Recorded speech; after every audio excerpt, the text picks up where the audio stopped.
Hello, everyone, and welcome to the Jolera Interview Series. I'm your host, Paulo Denley-Bletto, and with me here today is the founder of Jolera, Joseph Khunaysir. Welcome to the program. Thank you. Thank you for having me. So, Joe, you are also the president and CTO of the organization, and you established in 2001, which is interesting because that was when the tech bubble burst. It was bursting. I'm sure it was. It was. So let's start there. Why did you want to start Jolera? What was happening in the marketplace at the time that you felt that a company like this could be successful in the marketplace? Well, at the time, it was a really interesting period. When you look at the investments in tech back then, it was like you couldn't go wrong. Everyone was kind of throwing money at everything, hoping it would stick. And then obviously the bottom fell out. It was pretty ugly. For me, at the time, there was a concept. I was working in another organization, which unfortunately suffered tremendously poorly during the tech bubble and burst along with it. And we were working on a concept to provide customers with a service based on a monthly fee. So even back then, with a bunch of my colleagues and stuff like that. And so the idea was kind of intriguing to me. I think customers were looking for more of a fixed outcome, fixed pricing model. And so when the burst happened, everything kind of fell out. You know, we're working there, no one's getting paid, expenses aren't being paid, employees aren't being paid anymore. I had a kind of an epiphany of some sort. I was going to go back, get more educated on the IT side of the world. And then from there, if customers came, customers followed, then I would kind of take one at a time and figure out what I want to do. And ironically, one or two of them that I was speaking to previously said, listen, like, we still need help. What are your thoughts on kind of coming in to try and help us? So, and I took the same model that we were working on. I took the same model, the vision that I had on the idea, and slowly applied it to the one or two first customers that I started working with in a small capacity, and from there built on it. So, you know, in the past 2 decades, Jolera has taken a definitely unique path to where it got to today. And, you know, as companies, when they start, they always want to scale and scale fast, scale big. But you guys decided to start with nonprofits and charities instead. Right. So why did you do that? Well, when you look at the monthly managed services model, which is essentially kind of the foundation of what Jolera was built on as an organization, the billing and modeling principle of it, right? Non-for-profits by nature have a very fixed budgeting system. So they're very fixed budgeted in terms of the way they do their revenues, or their revenue and their spend. And so for us, the first client we actually had, first client/sponsorship arrangement, was the Royal Agriculture Winter Fair, still on today, I think, many decades later.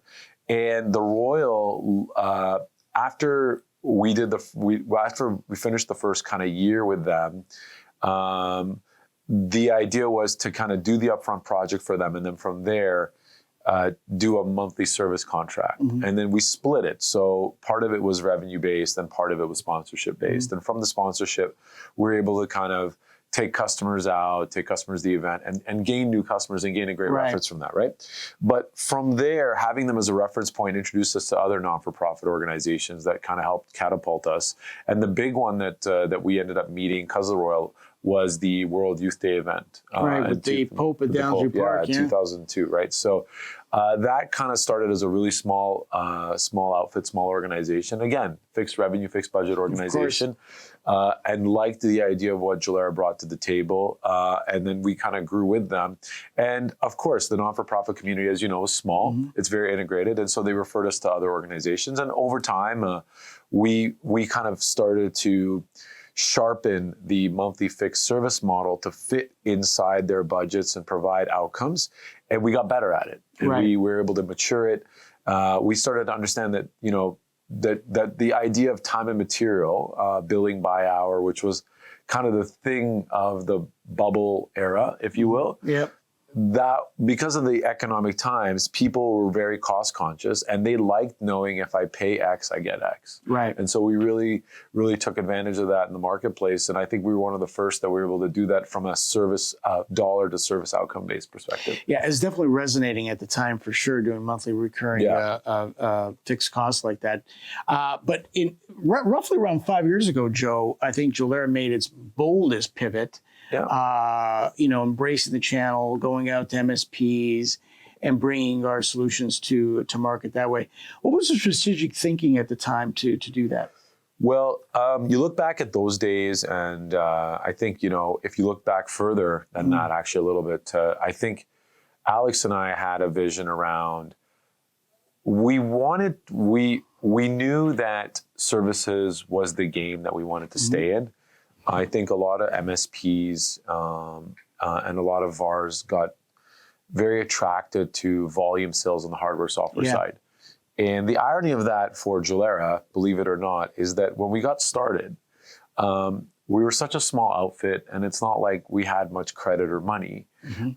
We didn't have lines of credit to go out and get, big volume orders and make margin 5-10 points on hardware software. No one was giving us that. Yeah. So it was really, we had to use our brains and our service ability to make money. We had to generate revenue from what we knew how to do. So we never relied on that part of the industry to kind of get us to where we wanted to go. So 8 years ago, I would say 8 or 9 years ago, we had a vision around, well, a lot of partners, a lot of organizations wanted to work with Jolera, but they liked some of the things we did. They wanted to still own the customer relationship. They still wanted to own the service relationship, but they liked some of the modules we had, some of the monthly managed services we had, and they didn't have the capability to build them in-house. So they started speaking to us, hey guys, would you be interested in kind of papering this for us, working with this for us? So it started off, our first major one was Dell. Dell was the first major kind of trial when Kevin was there back at Dell, and he brought us in to try that. And so it kind of took off the ground, and working with Dell, it gained a lot of quick momentum. And then for us is the reality of it is that you can't be both. We had to pick whether we were going to be partner-led or partner-focused and build our modules and our pricing and our metrics around that, or we're going to be a direct-based organization. And so what ended up happening to Jolera is that we realized for us to grow at the volume we wanted to grow from a service perspective and have the strength of the bench and keep building it, we ourselves were great at selling, but we needed the help of the partner community. Right. And our eventual vision was, how do we convince the partner community to trust us, to work with us, to build with us, to grow with us? Right. And so over time, that's been the journey, right? Going the last, I think 5 years ago, like you said correctly, that's when kind of the big splashes started to happen. But I think it began even before, because there's no way you could turn it on a dime. It's an aircraft carrier you have here. It's a big ship. Exactly. And so you look at that and you look back at the history, and over the length of time, it's working. And the risk is working, the challenge is working, and I think it helps because we had a great leadership team here that's embraced it, but we also have great partners that have helped us get to where we're at. Well, that's how you evolve a company over time, right? Exactly. Right. All right, so Joe, sit tight. Thank you very much. Okay, that's part one of our special two-part interview series with the founder of Jolera, Joseph Khunaysir. When we return, I'm going to ask Joe about expansion plans for Jolera and a lot more. So until then, I'm Paul Dunleavy for the Jolera Interview Series. Thanks for watching.